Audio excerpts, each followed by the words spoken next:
If you are working to accomplish anything in your life, I can guarantee you this. You're going to have the negative people. You're going to have the dream stealers, the naysayers that are going to come at you. Because the only way we don't have that, if you don't want anybody to talk about you, the key is don't have anything, do anything, or be anything. We live a life of insignificance. And so today I'm going to talk to you about how to use negative people to achieve massive success.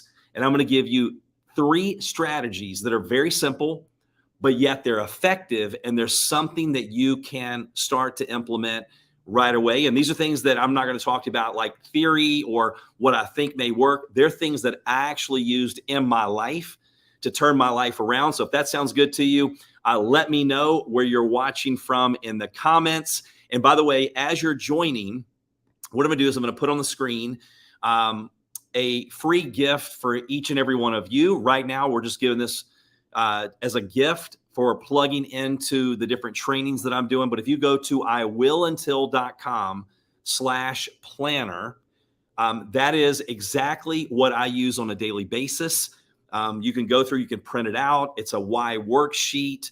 And then it's a template where you can print out as many as you want for free to start planning and being intentional about your day to get more done. Because it's not about being busy, it's about being productive. So thanks for joining. Hey, Jamie, thanks for tuning in. Hassania from Michigan, I believe. Deborah in North Carolina. Marcus from Minnesota. Thank you, Sonia, for putting that in the chat. And by the way, that's something you can actually share with anyone that you know that is looking to get more out of their day, turn the dream machine back on. Make sure to share that planner, that link with them. You can just text it and they can download it and immediately start to use that on a daily basis. All right, so let me just know this. Hey, Howard, great to see you. All right, Jamie from Canada. Appreciate that. I love seeing people from all over the world watching live or on replay. Let me know this. How many of you have some doubters, some naysayers, some negative people that have said something to you, okay, in your life? And yes, I know I'm setting you up. Like that's 100% of us, right? Like I'm not alone. But what I want to do today is give you 3 strategies to implement immediately. All right. Now, first of all, some of you that know the Darren kid that you see now, you're like, hey, Darren, it's hard for you to relate to me because, you're speaking on stages and you've been blessed to have some success. But what I want to share with you, being very transparent, it was not always like that. And I still struggle with the things that I'm going to share with you today. Like I grew up, I was very insecure. I was being bullied I remember in 3rd grade is when that started. I didn't even want to go to the bathroom in the middle of the day. And I didn't tell my parents. I was too embarrassed that I was so scared. I didn't want to go to the bathroom. I only weighed 142 pounds when I graduated high school. And so growing up, being bullied, starting in 3rd grade, having OCD, like I don't know if any of you have had or have OCD, but they didn't even know what that was. So at 5 years old, my mom thought she was going to have to put me in a home. I was such a bad child. Like people go, look, Darren was the worst child I've ever seen in my life. And then I got tired of being bullied and I got into martial arts and I started fighting in high school. I broke both my hands on people's heads, drove like a maniac. I didn't know how to handle negative people. I didn't know how to handle the naysayers. I didn't know how to handle the negative thoughts that were going on in my own mind. And so that's why I love teaching, training, helping other people, because I wish I would have had someone like me back then that taught me, hey, listen, you can use these things to have massive success in every area of your life. But I didn't know how to handle that. So today I want to share that with you. So I just wanted to be transparent with you that, hey, look, I'm no different than anyone else. Matter of fact, I probably have most of the successful people that I know still struggle with insecurity, doubt, confidence. They have the same fears that everyone else has, but what they do is they've learned to use those things to fuel them and get them further, faster. And so if you have an aha moment, please let me know in the comments below as we go through this. But again, I'll mention this one more time. If you want to make sure that no one ever talks about you, I'm going to give you this right off the bat. I'm going to give you some things that I've never given you before in these 3 strategies. Here's how you don't have to worry about negative people.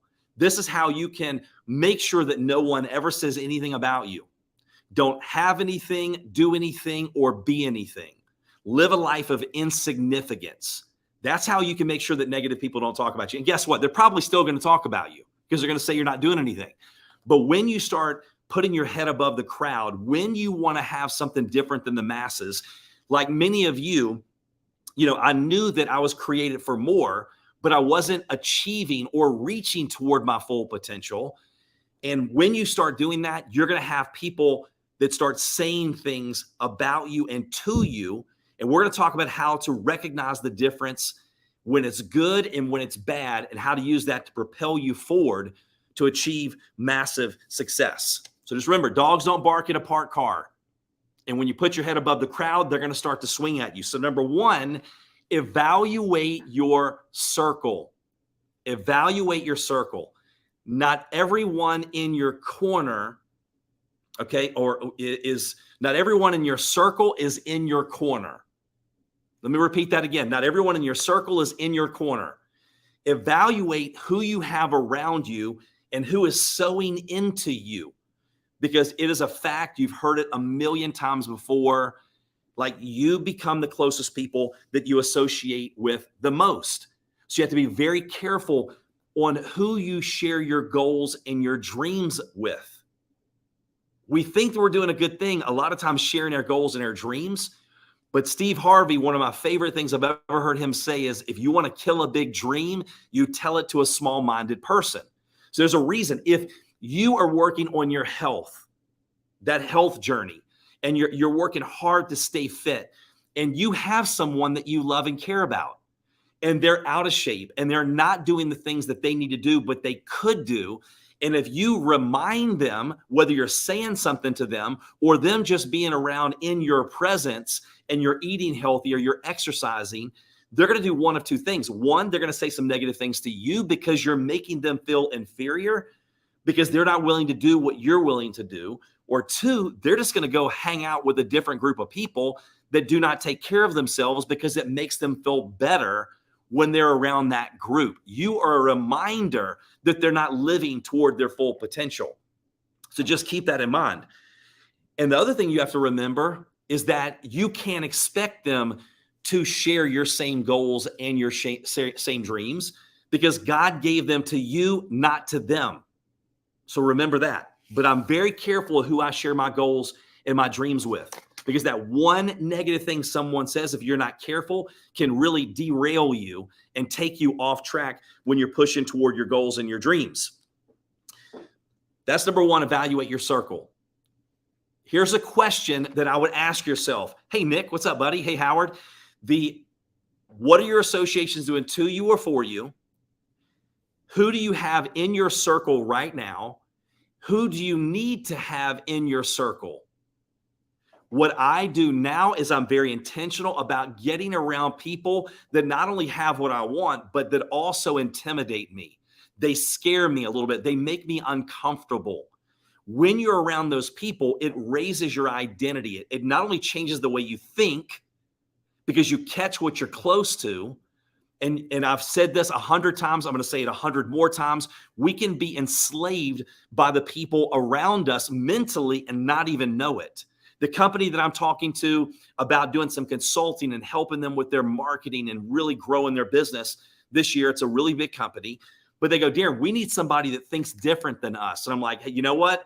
You're speaking my language, because if we have the same people sowing into us every single day, saying the same things, reading the same things, it's hard to get outside of that box. But when we have someone that is outside of that circle, outside of that box, come in and they start speaking a little bit differently, challenging our beliefs, challenging our thought process, thinking bigger, speaking differently, it causes us to go, you know what? Maybe there is a different way. And I keep using some similar stories to really help get the point across. But a great way to learn about what to do is what other people did the wrong, right? Look at Netflix and Blockbuster. Blockbuster says we do not need to change the way that we think or do business. We're dominating. We love it when people do not bring back their movies and they owe us $1,000 for one movie, right? But when you had Netflix that came in and they challenged that and go, hey, look, we want to make it a better experience for people. But Blockbuster they were listening to their own people and they laughed and they didn't buy Netflix for a measly 50 million. But then Blockbuster bankrupted for $1 billion. They're no longer around except for one little location. It's more of like a museum, but yet Netflix now dominates. So be very close who's in your circle, evaluate, write down maybe a goal or a list of people that you want to spend some more time with.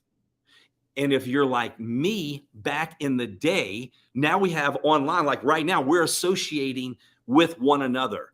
Like you're learning from my experiences, from me being around people that have done a lot bigger things than I have. You know, companies that have done tens of billions, hundreds of millions, and I'm in that circle and I'm taking that in. I'm a sponge that I'm taking and I want to give it to you as fast as I can.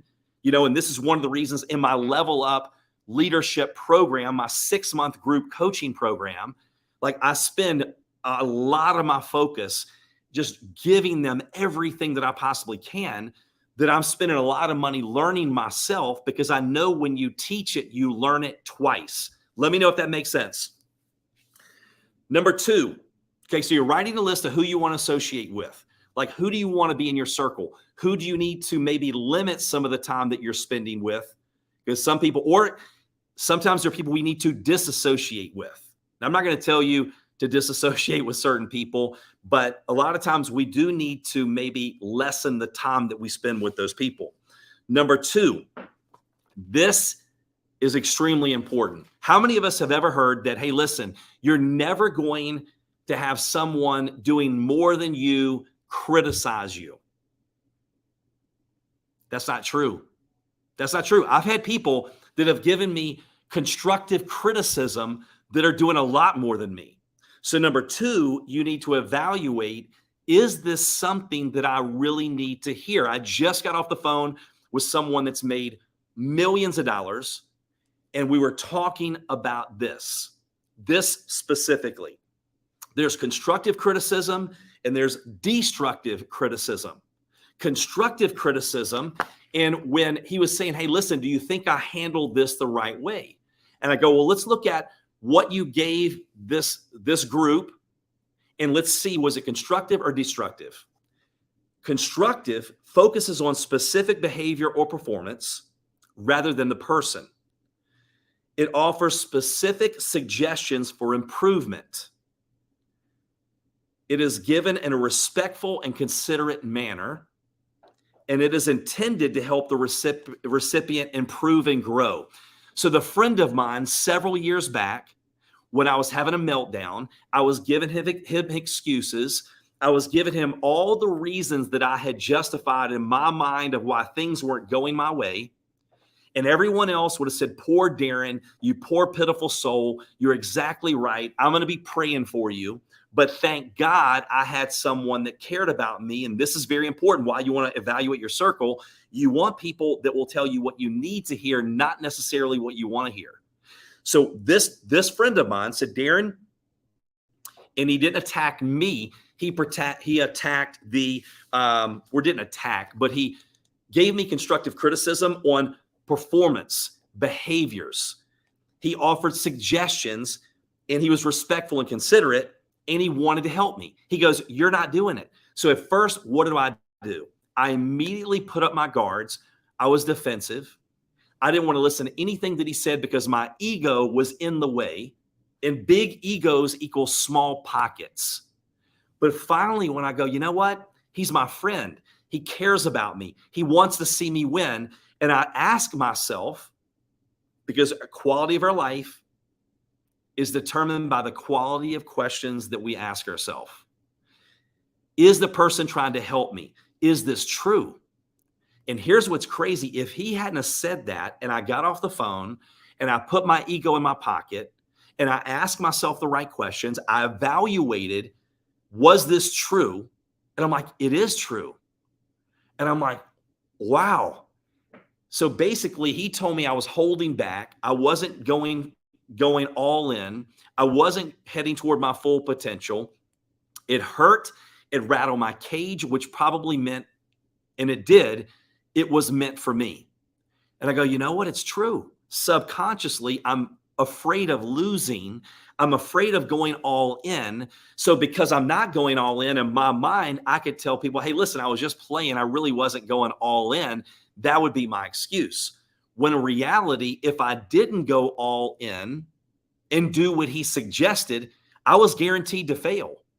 So that one conversation, constructive criticism, me having my feelings hurt temporarily, led me to millions of dollars, a lot of success, growing faster than I ever would have before. And my life would not be where it is today if I hadn't had that one conversation.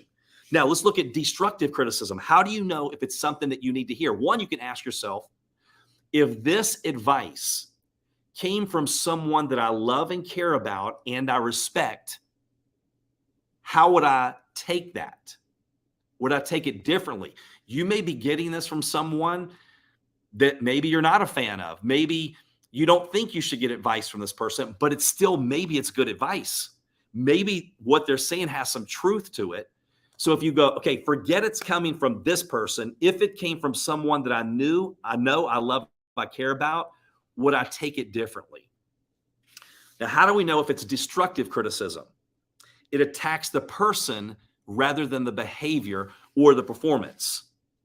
It's vague, unhelpful, doesn't offer specific suggestions for improvement, is given in a hostile or condescending manner. Now, as leaders, you're running your company, you're running your organization, you're running your business.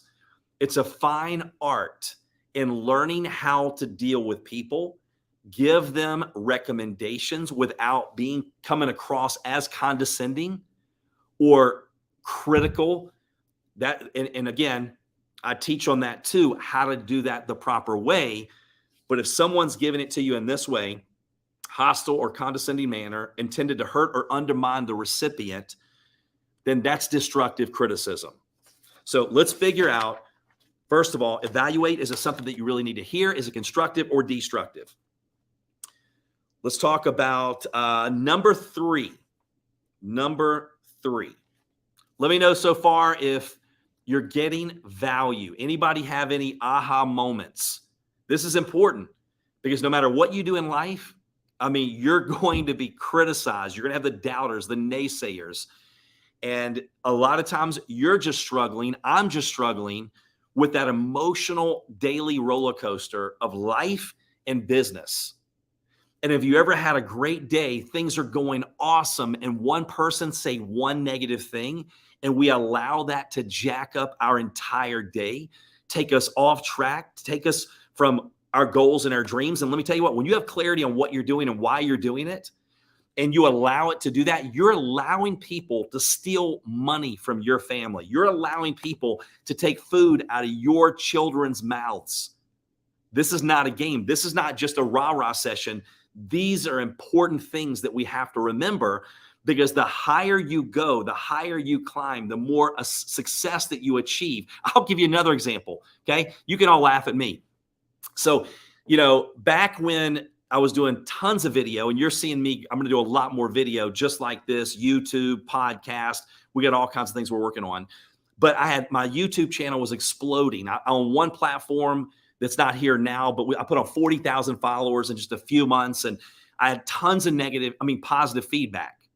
But with that, you have negative feedback. So I could have 1,000 positive comments in one day. And one lady said this. She said, if you're making so much money, why don't you fix your teeth? And at that time, my teeth were pretty straight, but the bottom, and I had Invisalign a few years ago, but this was before, there was one tooth at the bottom that was sticking up a little bit. And when I mentioned this story to people later, even people that I saw every day at the gym, they're like, Darren, I never noticed. But once she said this one negative comment, every time I did a video, all I could see was this one tooth sticking up. It looked like a chiclet. How many of y'all remember the chewing gum chiclets? I don't know if it's still there or not. But every day, that one negative comment, that's all I could think about was my tooth. I was sensitive about my tooth. Then when I was speaking to people, all I could think about was that one tooth. And I'm like, wow, that's crazy. I could have 1,000 positive comments, one negative comment from one person saying, if you're making so much money, why don't you fix your teeth? Now I've gotten used to it. I don't pay any attention. They're going to say something no matter what you do. But that's why the higher you go, the more attention you get.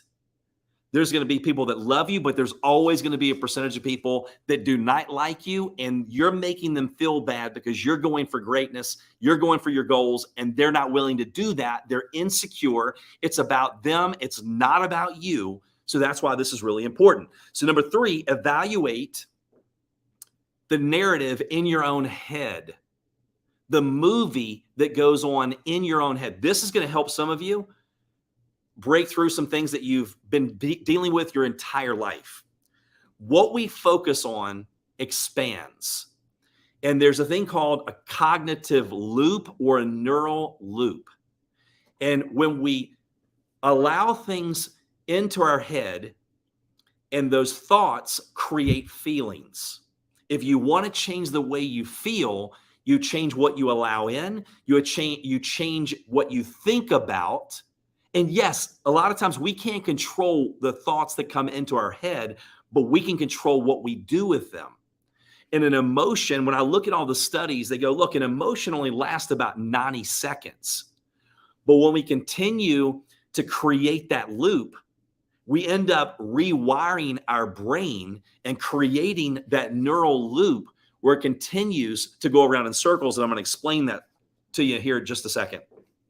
Our outside world is a mirror of our inside world. So a cognitive loop is a repeating pattern where thoughts and belief produce feelings that fuel our rightness about our stories. But then it intensifies our feelings, and then it continues to do this, and it burns energy, and it gets in the way of progress, and that's one way that we get stuck. Let me give you, as I was Googling, looking for a real example to share with you. This guy goes, I am underpaid and not valued. Okay, here's his thought. I'm underpaid and not valued. This thought gets louder. Then what it does, it creates a feeling of anger, which over time creates an attitude of entitlement and resentment. So he has a thought, I'm underpaid and not valued. He feels angry. The physical manifestations of anger, heat in the face, heart racing, jaws tightening. And we've talked about this before, how, look, our brain doesn't know the difference of reality and what we tell it. So when you think a thought, our body produces the same chemicals and endorphins as if the experience actually happened. So then what happens, you don't let the feeling compete, and it continues to repeat. And then we look, there's a thing called cognitive bias. Stay with me. No, I don't claim to be brilliant or anything like this, but I love this stuff on why we think the way we think, why we feel the way we feel. How do we break out of those patterns? How do we become more? How do we achieve greatness? How do we achieve our full potential? So what happens is a thing called cognitive bias. We look for things to reinforce the way that we feel, whether it's right or wrong. That happens with political parties. It happens with whatever. We even twist the stories to reinforce. See, that's why I believe what I believe. That's why I feel like I'm underpaid, undervalued. So we look for things to reinforce that, then we repeat it, and that's called a neural loop. So once you're aware of these things, awareness leads to change. So now it's not that I don't have these negative thoughts. It's not that sometimes negative people do not get to me, the doubters and the naysayers. But when you're aware, hey, look, I'm in a neural loop. Hey, look, I've got to break this pattern. I've got to do something to interrupt the pattern. Earlier today, same thing. Great day. All of a sudden, couple things going on. What did I do? Hey, look, I'm going down a negative path. I did push-ups. I did air squats. I did some breathing. I drank water. I put on music. I changed my physiology. I stopped the negative thoughts.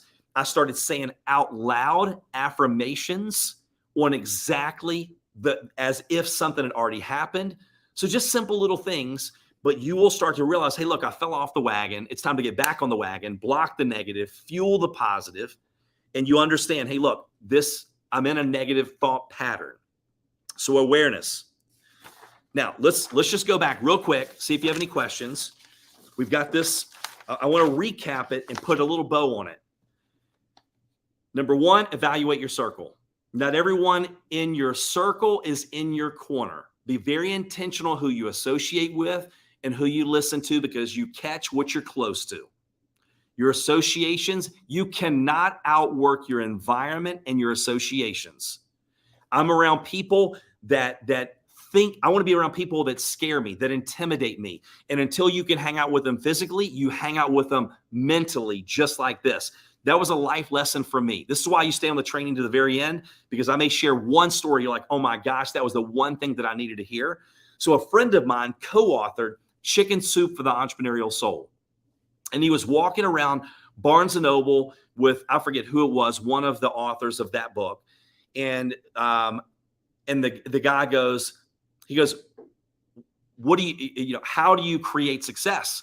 He goes, well, I'm going to be worth $100 million. Before Chicken Soup hit big. And he goes, well, how are you going to do that? He's like, I'm going to hang around people that are worth $100 million. And then he said the same thing about being a billionaire. And he's like, man, how easy is it that you just don't find billionaires on every corner? And he walked over in the Barnes & Noble and he grabbed like a autobiography, and he grabbed these different, and he goes, look, before you can ever hang out with someone physically, you hang out with them mentally. When I heard that, I'm like, wow. For years, I had Les Brown in my car before I was speaking on stage with Les Brown. For years, I read and listened to Paul Meyer, right, in my car, in my home, before I was in Paul Meyer's home and on his private jet. Man, for years, I was this person, and now they're a friend of mine. So you may go, Darren, I don't have those people in my circle. Yes, you do. Like you being on this training, listening right now on a Wednesday when I'm going live or on replay, where most people would never take the time to do what you're doing right now. You're intentionally associating with people that hopefully have what you want, right? You're learning and you're growing. So evaluate your circle, be very intentional, write a focus list of people that you want to be around, and then start to be intentional about that. We want to get something different. We have to think differently. We have to behave differently. And it's not coming from the same thoughts and behaviors that we have to this point. Number two, evaluate. Hey, there's sometimes we used to go, look, don't listen to the doubters, the naysayers, the negative Nancys. Well, that's true to a certain point. But when someone gives me feedback, my initial reaction, I'm a fighter. I'm defensive, like bring it on, right? I'm like a little pit bull.